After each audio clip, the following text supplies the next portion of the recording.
Alô, meu amigo, alô, minha amiga, sejam bem-vindos a mais uma edição de O Evangelho em Espírito e Verdade pela web rádio Cristo Consolador. Aqui estamos para conversar à luz da doutrina espírita sobre o Evangelho, a sua história, suas lições, seu significado e sua aplicação. Rogamos a Jesus, nosso Mestre, a todos nos abençoe e que até o final possamos estar nestas vibrações amorosas do nosso mestre e governador espiritual. E hoje iniciamos o programa para falarmos exatamente dele, Jesus, nosso mestre, e ligá-lo às questões da ética e da educação. Não poderia ser diferente, porque Jesus, aceitando o título de mestre, ele está, portanto, intimamente ligado à educação. E a educação, segundo o Espiritismo, é aquela que dá ênfase ao desenvolvimento moral do educando. É a educação que trabalha o desenvolvimento das virtudes, que trabalha a formação do caráter, o desenvolvimento do senso moral. É a educação que leva o ser humano a ser ético, solidário. Por isso, então, nós temos que falar de Jesus na educação, porque ele foi o exemplo, aquele que soube ensinar e, ao mesmo tempo, exemplificar.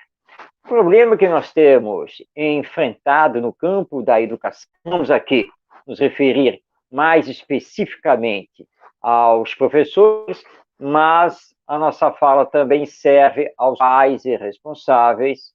Um grande problema, então, que temos enfrentado no campo da educação é o distanciamento entre a teoria e a prática, o ensino e o exemplo. Na verdade, o educador deveria fazer suas palavras, o seu conhecimento, serem seguidas pelos seus exemplos. Nós não poderíamos, em verdade, conceber que um educador exigisse dos seus educandos o respeito uns aos outros, quando ele mesmo não respeita nem seus colegas de profissão, no caso do professor, nem os seus alunos, ou no caso do lar, os pais que não se respeitam e acabam também não respeitando os direitos dos seus filhos. Porque isso é uma incongruência, ou seja, uma coisa está anulando outra. Eu falo coisas bonitas, eu ensino coisas boas, mas eu não pratico, eu não faço aquilo que ensino. No campo moral, isso tem consequências muito profundas e danosas, tanto na formação individual de cada ser, quanto no coletivo, ou seja, na sociedade humana. Vamos ver aqui um exemplo prático. De que adianta nos queixarmos e falarmos contra a corrupção, a desonestidade, se nas pequenas coisas somos corruptos, somos desonestos e, na verdade, continuamos com a velha política de levar vantagem quando é bom para nós. Os nossos filhos, tanto quanto os nossos alunos, estão nos olhando, estão vendo. Temos um exemplo prático aqui na escola.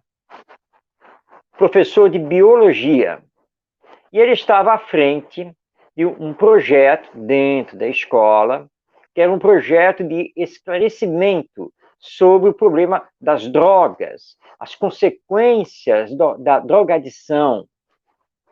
Ele lá estava, tocando o projeto em frente. Um dia, ele se encontrando na sala dos professores com seus colegas, duas alunas vieram procurá-lo para conversar, tirar algumas dúvidas, pedir uma orientação. E quando elas chegaram na sala dos professores para ver se ele ali estava e se poderia atendê-las, viram que ele, que estava à frente do projeto contra as drogas, e ele estava no fundo da sala dos professores, fumando. Eu estava presente e ouvi quando uma falou à outra: olha só, olha lá ele fumando. Depois vai lá na sala para mostrar para nós os malefícios, as consequências, os problemas das drogas. Olha ele fumando. Então, esse professor, ao não dar o exemplo, ele literalmente determinou a morte do projeto. Porque isso vai se espalhar, obviamente. Seria mais honesto da parte dele chegar com a turma ou com as turmas, mostrar o projeto e dizer assim: bom, gente, esse projeto vai ser muito importante, não apenas para vocês, mas também para mim. Porque preciso confessar uma coisa a vocês. Eu tenho um problema com as drogas, especificamente com o fumo. Eu não consigo largar o cigarro. Gostaria que vocês me ajudassem no período todo que nós vamos estudar, fazer todo esse projeto sobre as drogas, que vocês então me ajudassem a largar esse vício. E peço desde já minhas desculpas a vocês, porque eu vou ensinar coisas a vocês que eu ainda não consigo praticar comigo mesmo, mas quero chegar lá. Vamos juntos então fazer o projeto? Ele teria ganho todos os alunos, estaria então trabalhando com eles. Claro que ele teria que mostrar o seu esforço em se libertar do cigarro, do fumo. Isso é um exemplo dentro da escola. Temos um exemplo dentro de casa, o lar, a família, que é tão importante na educação. Vamos ao exemplo. Você está assistindo reportagem na televisão ou pela internet, está lá junto com seus filhos, e você exclama: isso é um problema nesse nosso país, essa corrupção, mais um escândalo, mais gente se corrompendo na área governamental, mais desvio de verba, isso não pode mais acontecer. Quando que o nosso país vai melhorar desse jeito? E você começa a fazer todo um sermão aos seus filhos sobre a honestidade, a ética, a necessidade do combate à corrupção. Mas seus filhos, depois, na sequência, descobrem que você corrompe algumas pessoas quando isso significa vantagem pessoal. Então, que adiantou aquele discurso todo, toda aquela fala, se os filhos agora estão vendo ou ficaram sabendo que você que é pai, que você que é mãe, você não faz aquilo, você é tão corrupto quanto, embora em menor escala. Talvez por não ter tido a oportunidade de ser corrupto e desonesto em maior escala. Portanto, quando falamos de educação moral, nós precisamos dar o exemplo. E aí temos Jesus, o mestre por excelência, aquele que disse que boa parte de nós, seus irmãos, somos hipócritas. Somos iguais a lobos em pele de ovelhas, ou parecidos com túmulos pintados de branco por fora, mas cheios de podridão por dentro. Então precisamos nos avaliar, porque Jesus, quando nos disse isso, de forma dura, mas verdadeira, ele se colocou como também exemplo. Olhem para mim, eu que sou manso e pacífico, eu que sou o caminho, a verdade e a vida. E ele o era, de fato, porque nunca foi pego em contradição. O seu dia a dia maravilhava a todas as pessoas, porque de fato ele era justo, era honesto, era amoroso, ensinava a qualquer um. E isso, portanto, o fazia mestre. Isso o levava efetivamente a ser admirado, porque era o homem, o educador, que não apenas ensinava lições morais, mas as exemplificava com o próprio comportamento, com as próprias atitudes. Mas nós estamos falando aqui de ética. E o que é ética? Sem entrarmos aqui em conceitos filosóficos mais profundos, numa discussão sobre ética e moral, mas nós podemos então dizer que ética representa o conjunto de valores da pessoa, orientando a sua conduta, o seu trabalho na vida. Então, ética representa o nosso conjunto de valores que norteia o nosso viver. Bem, somos espíritas, adeptos do espiritismo. Portanto, os valores nossos que devem reger a nossa vida são os valores que formam o espiritismo. Isso nos faz lembrar de Divaldo Pereira Franco, esse querido companheiro do movimento espírita, orador e médium, centenas de livros já publicados, livros mediúnicos, quando ele lembra que certa vez, na Mansão do Caminho, lá em Salvador, obra que é um verdadeiro exemplo, tanto a nível social, benemérito, quanto educacional, e ele estava conversando com os jovens, e um deles perguntou a ele a opinião dele, Divaldo Pereira Franco, sobre lá um determinado assunto. E ele começou a responder dizendo assim, bem, o Espiritismo nos informa que... Aí o jovem o interrompeu, disse assim, mas Divaldo, eu não quero saber qual é a visão do Espiritismo, eu quero saber a sua opinião. Divaldo olhou para o jovem e disse assim, meu jovem, olha só, eu sou espírita, porque estudei o Espiritismo. E o Espiritismo me apresentou as respostas para as minhas dúvidas, para a vida que eu sempre procurei. E eu pensei, raciocinei, e depois de muito estudar e pensar, eu cheguei à conclusão que os princípios que formam o Espiritismo me satisfaziam e que era a doutrina que eu tinha que seguir e me esforçar em exemplificar. Portanto, sou espírita.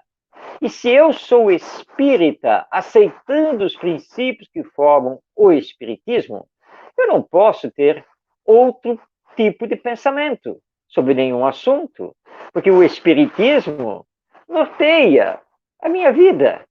Os meus valores são baseados, ou eu posso até dizer que são os mesmos valores do espiritismo. E Divaldo Franco tem razão. Então, quando nós nos dizemos que também somos seguidores de Jesus, porque todo espírita é um cristão, nós temos que lembrar que precisamos seguir os ensinos morais de Jesus e que não devemos adaptá-los, como muitas pessoas fazem.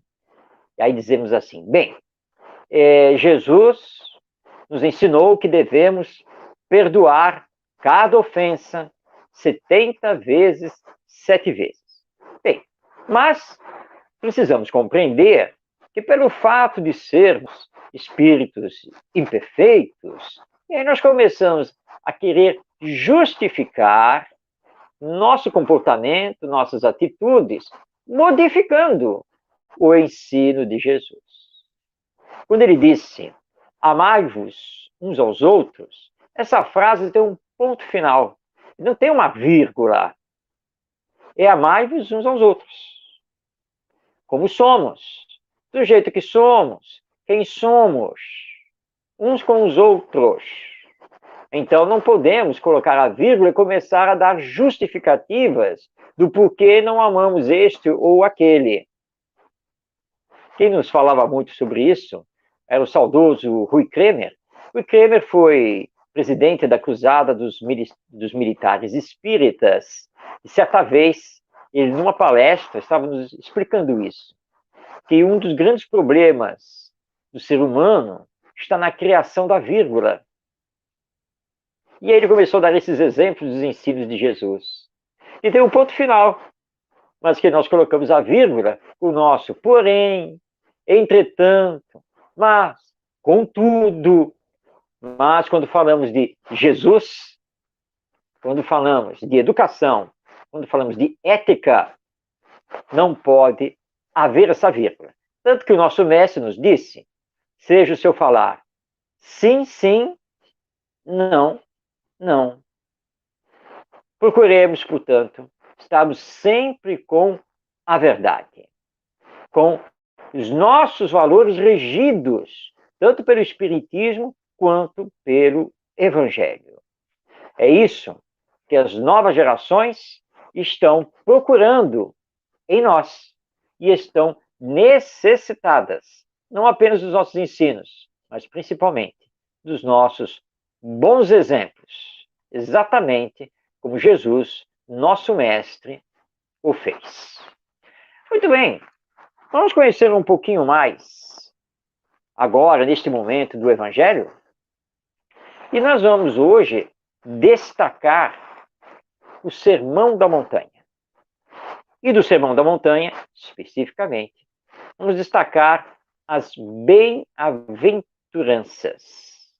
Você sabia que Allan Kardec, quando escreveu e publicou o Evangelho segundo o Espiritismo, ele dedicou alguns capítulos para estudar as bem-aventuranças? Vamos então recordar, ou se você não sabia disso, vai ficar sabendo agora.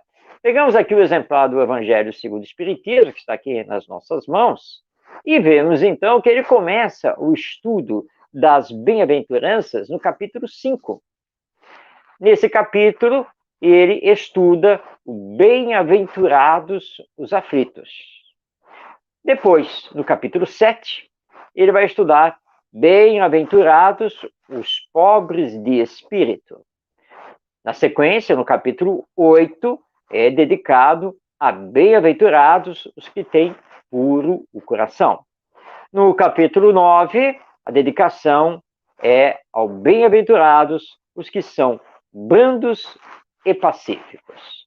E, finalmente, no capítulo 10, nós temos o estudo sobre bem-aventurados os que são misericordiosos. Então, vamos recordar aqui: bem-aventurados os aflitos, bem-aventurados os pobres de espírito, bem-aventurados os que têm puro coração, bem-aventurados os que são brandos e pacíficos, e bem-aventurados os que são misericordiosos. Dos 4 evangelistas, ou seja, de Mateus, Lucas, Marcos e João, 2 relatam esse episódio do Sermão da Montanha, também conhecido como Sermão do Monte. São Mateus e Lucas. Lembrando que Mateus foi discípulo de Jesus, ou seja, esteve diretamente com o mestre. Já Lucas não foi discípulo. Lucas foi um apóstolo. Não chegou a conhecer Jesus, mas aprendeu o Evangelho, os ensinos do nosso mestre com os discípulos e também com Paulo de Tarso, que não foi discípulo, mas também foi um apóstolo. Então nós encontramos as bem-aventuranças tanto no Evangelho segundo Mateus, quanto no Evangelho segundo Lucas.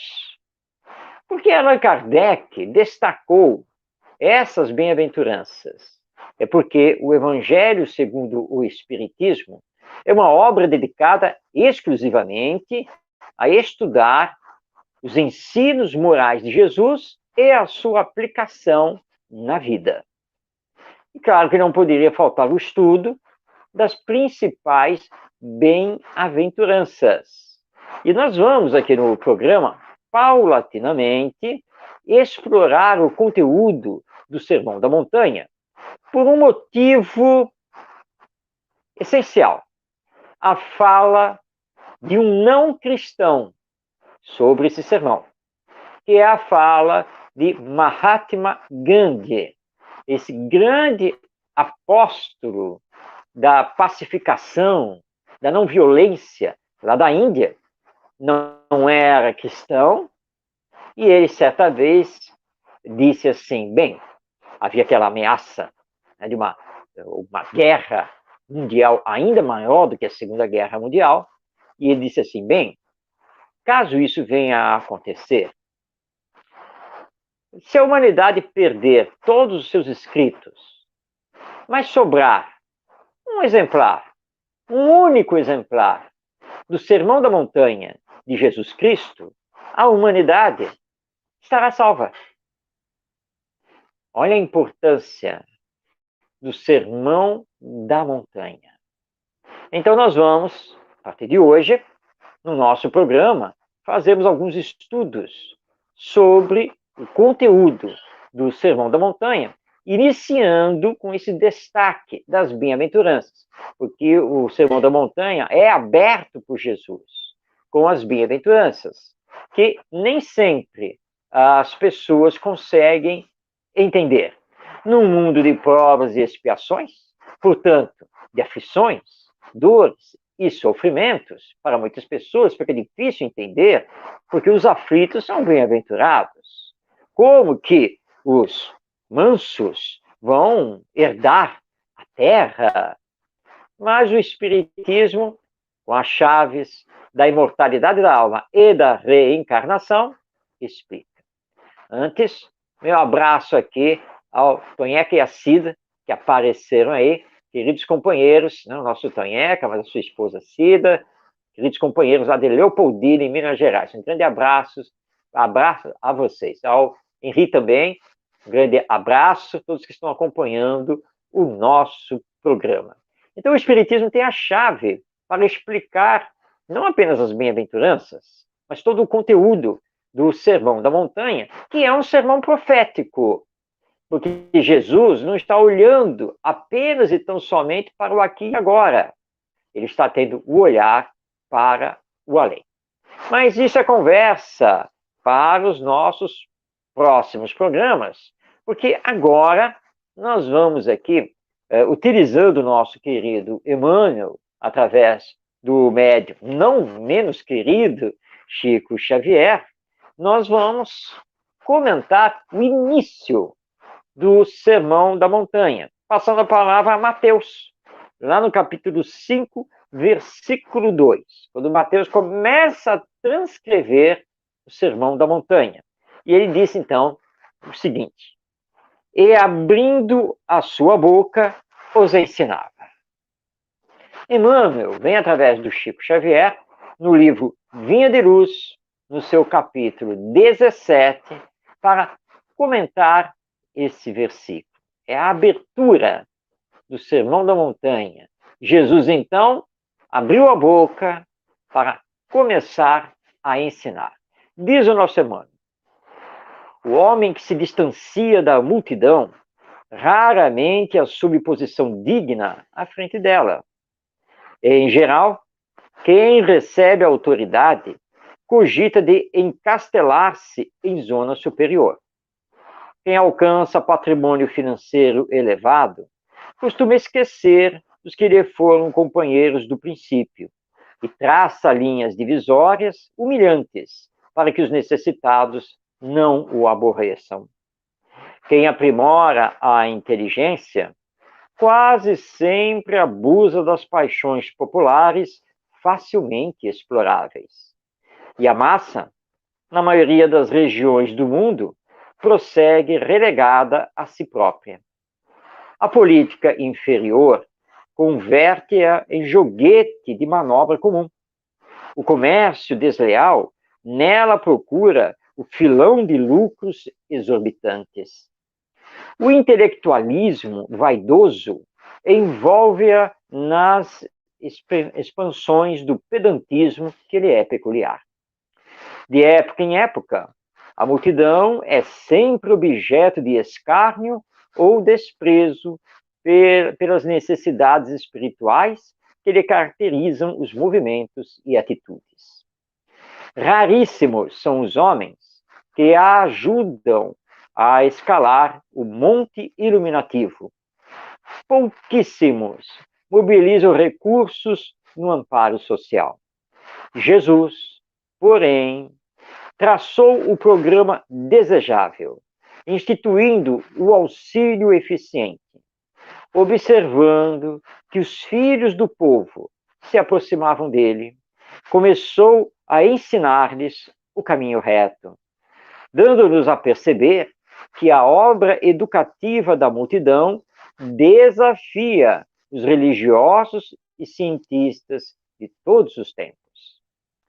Quem se honra, pois, de servir a Jesus, imite-lhe o exemplo. Ajude o irmão mais próximo a dignificar a vida, a edificar-se pelo trabalho sadio e a sentir-se melhor. Então, destacamos aqui o capítulo 17 do livro Vinha de Luz, mensagem do nosso querido Emmanuel, através do Chico Xavier, a respeito do início do Sermão da Montanha, em que Mateus nos informa que Jesus passou, a partir daquele momento, a ensinar o povo que estava ali, aos seus pés, sedento de orientação moral e espiritual. E Jesus não se fez rogado, ensinou, nos trazendo um belíssimo sermão da montanha. E Emmanuel nos diz aqui da necessidade de fazermos o mesmo. Portanto, eis uma chamada aqui para todos nós, para não elitizarmos o Espiritismo. Atendermos sempre a todas as pessoas que nos procurarem e procurarem o Centro Espírita. É tão importante atender os nossos irmãos e irmãs que muitas vezes precisamos parar o que estamos fazendo para dar o atendimento. Porque uma pessoa não atendida pode ser um potencial suicida lá na frente. Então é muito importante nós lembrarmos que a mensagem do Espiritismo é para todos, assim como a mensagem do Evangelho. Daí porque, no final do seu texto, vamos ler novamente, Emmanuel nos concita que quem se honra, pois, de servir a Jesus, imite-lhe o exemplo. Ajude o irmão mais próximo a dignificar a vida, a edificar-se pelo trabalho sadio e a sentir-se melhor.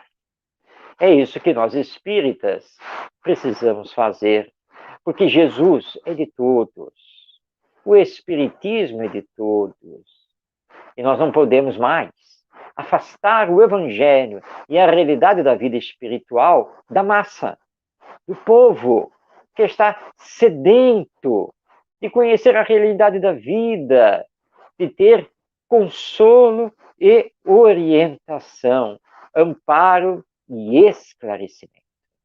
Por isso nós ficamos aqui pensando nessa cena maravilhosa daquele dia do Sermão da Montanha.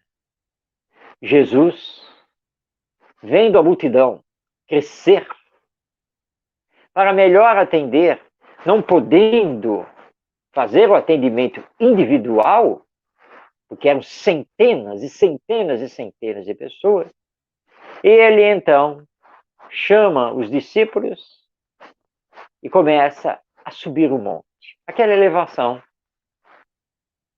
para poder ficar mais ao alto, e convida a todos que também subam e comecem a se assentar. Portanto, Jesus fica mais alto e o povo, toda aquela multidão, fica mais abaixo. Ele olha para aquela multidão, conduído dos quadros que a multidão apresenta e na sua envergadura espiritual de profundidade, ele então percebe da necessidade de uma orientação geral. Orientação que começasse consolando, Daí as bem-aventuranças. E ele, então, inicia os seus ensinos, que ficaram no coração e na mente daquela multidão para sempre. E que Mateus e Lucas, então, registraram nos seus evangelhos, para que, por toda a eternidade, tivéssemos aqui na Terra o sermão da montanha. Deve ter sido um dia de uma rara beleza pelo envolvimento espiritual desse atendimento que Jesus realizou. Portanto, divulguemos o Espiritismo, divulguemos o Evangelho esclarecido pela imortalidade da alma a todos.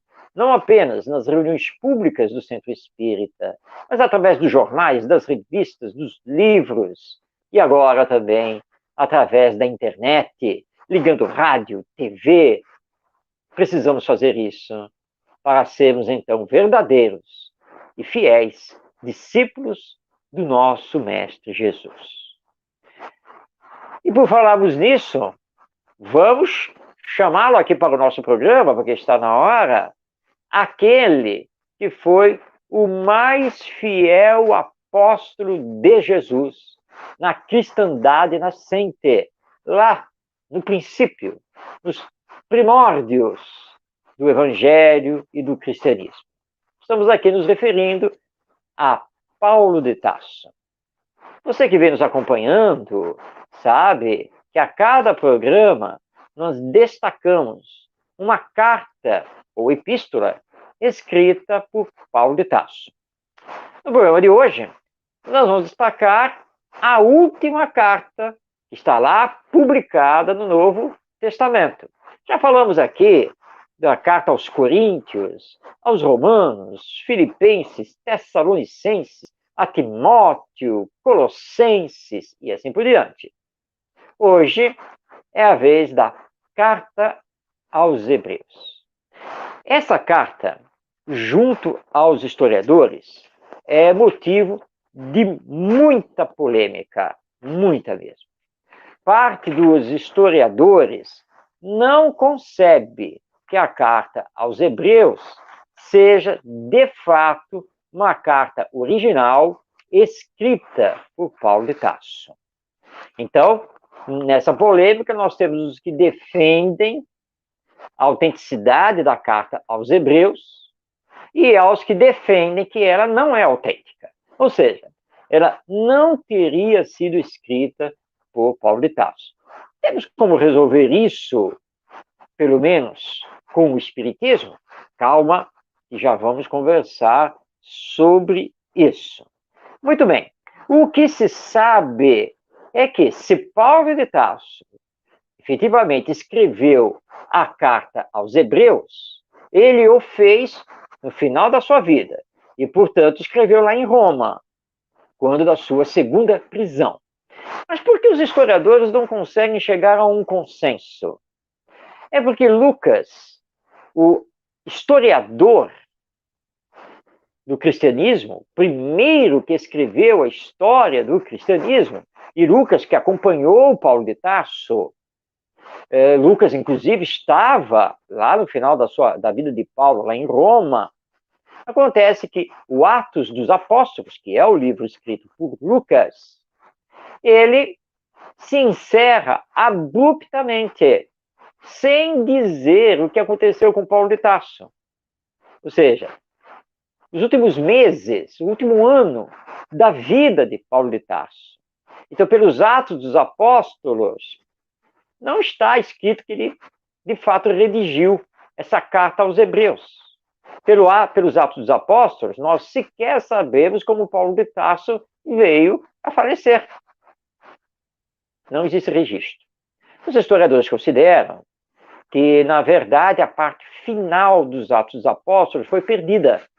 Não se conseguiu até hoje encontrar uma cópia dessa parte final dos Atos dos Apóstolos. Daí a polêmica toda, se essa carta aos Hebreus é mesmo de Paulo, ou se não é, se ela foi escrita muito depois, por discípulos ou outros seguidores. Agora, é uma carta dirigida ao povo de Israel. é uma carta dirigida aos judeus. É claríssimo. Pois bem, vamos ao Espiritismo, então? Existe algum tipo de revelação mediúnica que possa esclarecer essa questão? A resposta é afirmativa, positiva. Sim.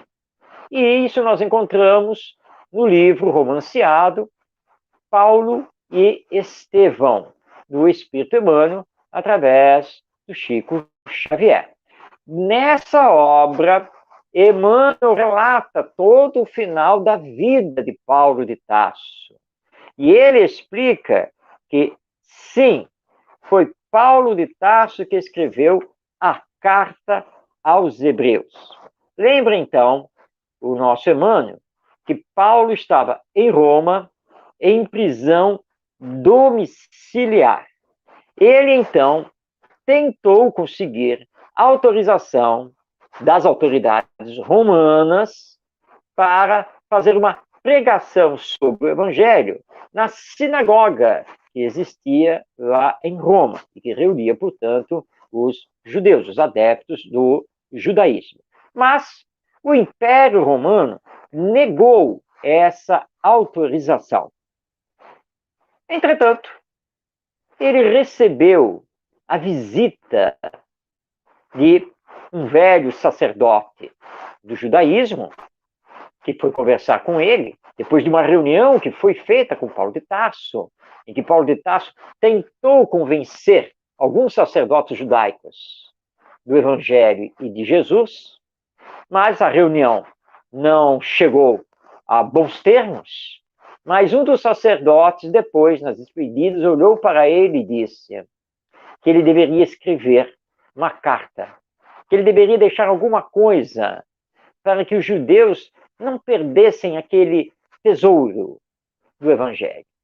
É então que Paulo resolve escrever essa carta, que é uma carta universal. Ela não é dirigida à sinagoga da cidade de Roma. Ela é dirigida aos judeus, ou hebreus, de uma forma geral.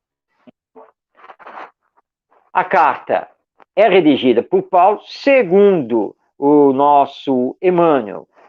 Ele escreveu a carta durante uns 2 a 3 meses, em que ele se dedicou a essa redação, e ele encarregou o seu discípulo Aristarco para fazer as cópias e distribuí-las pelas sinagogas judaicas ali espalhadas pelo Império Romano. Essa é a história, portanto, da carta ou epístola aos Hebreus. Bem, já que Emmanuel, no livro Paulo e Estevão, nos socorreu para conhecermos verdadeiramente essa história, nada melhor do que ficarmos com ele, com os seus comentários sobre trechos dessa carta. E nós escolhemos um que está no livro Caminho, Verdade e Vida, que é a psicografia do Chico Xavier. É o capítulo 59 dessa obra, com o título Os Amados.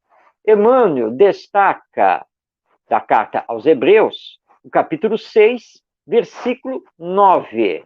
Então, o versículo 9 do capítulo 6 da carta de Paulo de Tarso aos Hebreus. Bem, nesse versículo está escrito o seguinte: mas de vós, ó amados, esperamos coisas melhores. Comenta então, Emmanuel. Comenta-se com amargura o progresso aparente dos ímpios. Admira-se o crente da boa posição dos homens que desconhecem o escrúpulo, muitas vezes altamente colocados na esfera financeira. Muitos perguntam: onde está o Senhor, que eles não viu os processos escusos? A interrogação, no entanto, evidencia mais ignorância que sensatez. Onde a finalidade do tesouro amoedado do homem perverso? Ainda que experimentasse na terra inalterável saúde de 100 anos, seria compelido a abandonar o patrimônio para recomeçar o aprendizado. A eternidade confere reduzida importância aos bens exteriores. Aqueles que exclusivamente acumulam vantagens transitórias, fora de sua alma, plenamente esquecidos da esfera interior, são dignos de piedade. Deixarão tudo, quase sempre, ao sabor da irresponsabilidade. Isso não acontece, porém, com os donos da riqueza espiritual. Constituindo os amados de Deus, sentem-se identificados com o Pai, em qualquer parte a que sejam conduzidos. Na dificuldade e na tormenta, guardam a alegria da herança divina que se lhes entesoura no coração. Do ímpio, é razoável esperarmos a indiferença, a ambição, a avareza, a preocupação de amontoar irrefletidamente. Do ignorante, é natural recebermos perguntas loucas. Entretanto, o apóstolo da gentilidade exclama, com razão, mas de vós, ó amados, esperamos coisas melhores. Muito bem, aqui está então o comentário de Emmanuel ao versículo 9 do capítulo 6 da carta de Paulo de Tarso dirigida aos Hebreus. De nós, espera-se coisa muito melhor. Ou seja, tenhamos calma quando criticamos a sociedade humana, quando criticamos os outros que não estão fazendo bem. Mas eles não conhecem o Evangelho. Eles vivem apenas e tão somente esta vida material. Não levam em consideração a lei divina. Então, deles, o que esperar de diferente do que estão fazendo? Mas de nós, que conhecemos o Evangelho, de nós, que conhecemos a realidade espiritual da vida, espera-se coisa muito melhor. Seja qual for a posição que tenhamos na vida.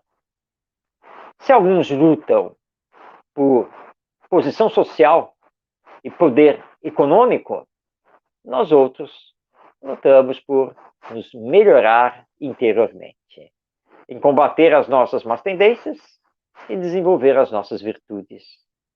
Sabedores que somos, que esses outros, que ainda não entendem isso, terão também o seu tempo próprio para ter esse entendimento.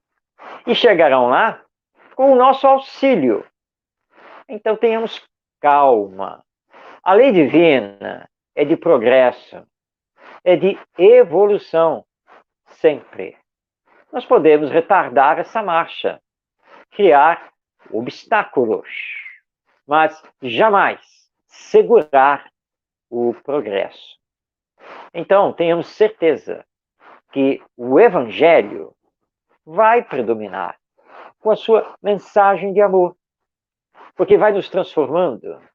E aquele que se transforma passa a ser exemplo para transformar o outro. Jesus não tinha pressa.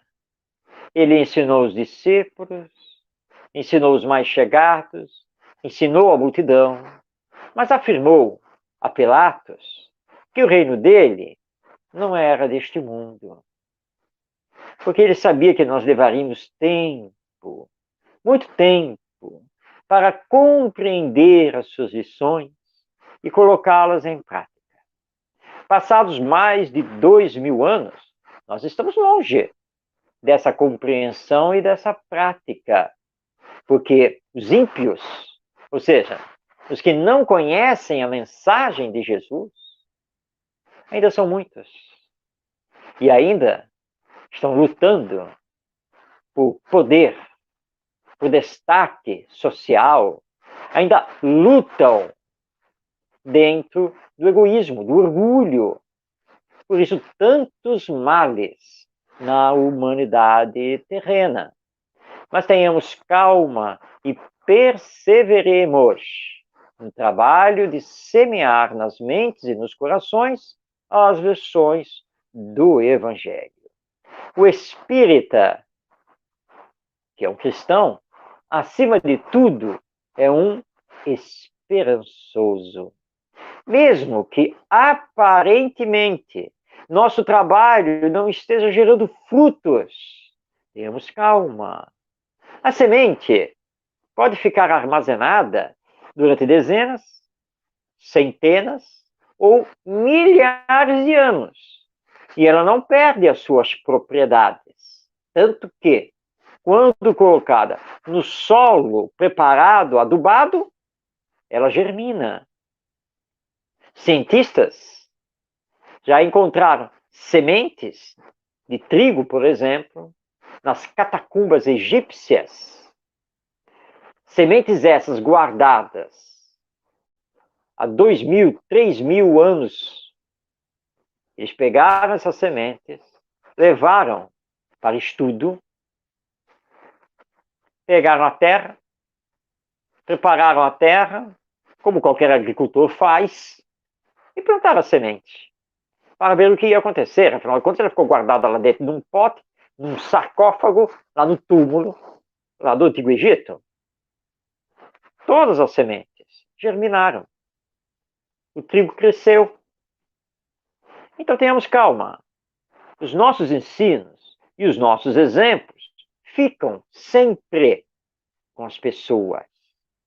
Mas elas é que não estão ainda preparadas, mas estarão, porque vão aprender com a própria vida. E aprendendo com a vida, um dia, aquilo que ensinamos a elas, aquilo que exemplificamos a elas, vai começar então a germinar na sua transformação.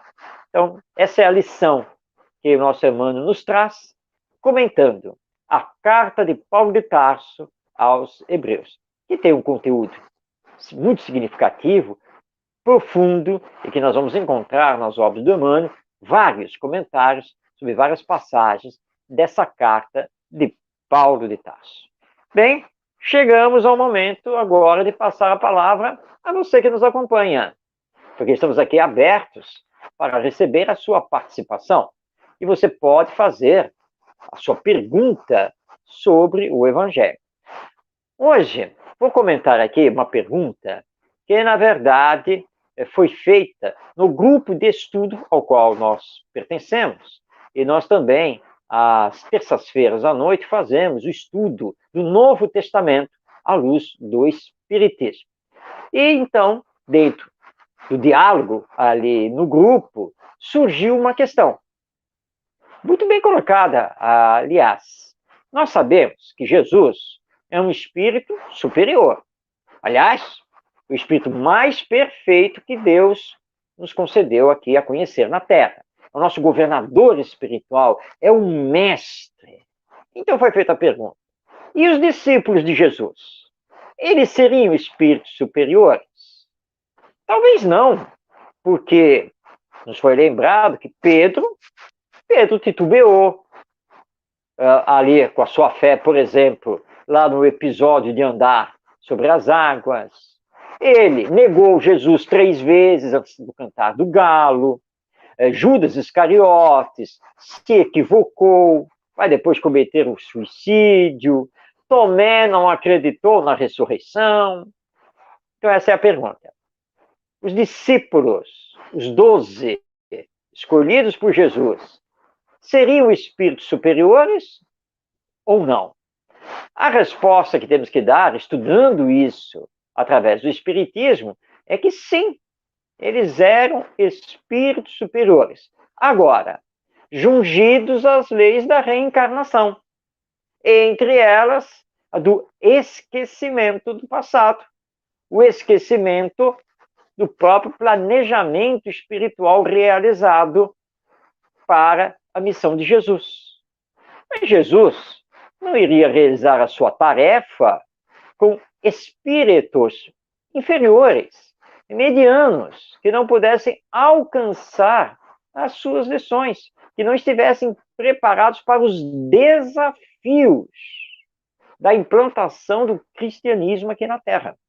E quando estudamos a vida e obra de todos eles após a crucificação de Jesus, nós vamos ver que, sem exceção, embora para alguns as informações sejam escassas, as informações históricas, mas sabemos que todos eles se dedicaram à divulgação do Evangelho, enfrentaram perseguições, críticas, sofreram, e boa parte dos discípulos de Jesus morreram apedrejados, crucificados e assim por diante. Que a época ainda era de muita barbárie, de muita incompreensão. Ora, espíritos inferiores não poderiam fazer essa missão. Nos foi questionado também no grupo a questão de Paulo de Tarso. Paulo não foi discípulo de Jesus, mas era apóstolo. Mas antes de ser Paulo de Tarso, ele era Saulo, o judeu que perseguia os cristãos. Ele deu ordem, mandou apedrejar Estevão, que era um pregador cristão. Sim, é verdade. Mas aí, Paulo estava apenas equivocado. Nada mais do que isso. Só precisava chegar o tempo certo para ele ser tocado. E vai acontecer na famosa cena da estrada de Damasco, quando ele tem a visão espiritual de Jesus. Conversa com o mestre e imediatamente começa a segui-lo. Um abraço aqui à nossa Maria Helena, que está aqui enviando a mensagem. Então, todos eles eram espíritos superiores e que cumpriram fielmente a sua missão até o último dia de cada um. Mas eram também, ao mesmo tempo, homens, espíritos reencarnados. Tiveram alguns momentos de dúvida? Sim, é verdade. Mas era natural, porque estavam aqui na Terra, na encarnação. Mas estavam preparados, faziam parte daquele grupo de espíritos, daquela legião de espíritos que veio até a Terra, dos páramos celestiais, para acompanhar Jesus. Planejamento esse que começou bem antes e que teve sequência com os primeiros cristãos, e eles foram os primeiros dos primeiros cristãos e que enfrentaram a perseguição capitaneada por Nero, o imperador romano, que se voltou na sua loucura contra os cristãos. Nenhum deles arredou de ficar à frente do Evangelho, dos seus ensinos, exemplificando e tudo enfrentando. Muitos deles enfrentaram a raiva do farisaísmo judaico, que não aceitava Jesus com os seus ensinos, apesar de Jesus ser um judeu.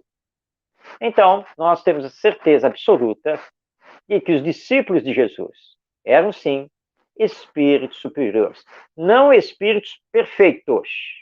Espírito puro, perfeito, somente Jesus.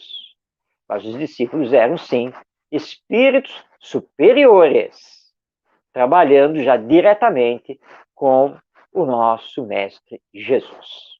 Bem, estamos chegando ao final do nosso programa, o Evangelho em Espírito e Verdade. Hoje, então, nós vimos nosso Mestre Jesus, ligado, então, à ética e à educação, que pais, responsáveis e professores precisam seguir. Nós destacamos aqui, ou iniciamos, o destaque sobre as bem-aventuranças lá do Sermão da Montanha, e vamos dar continuidade no próximo programa.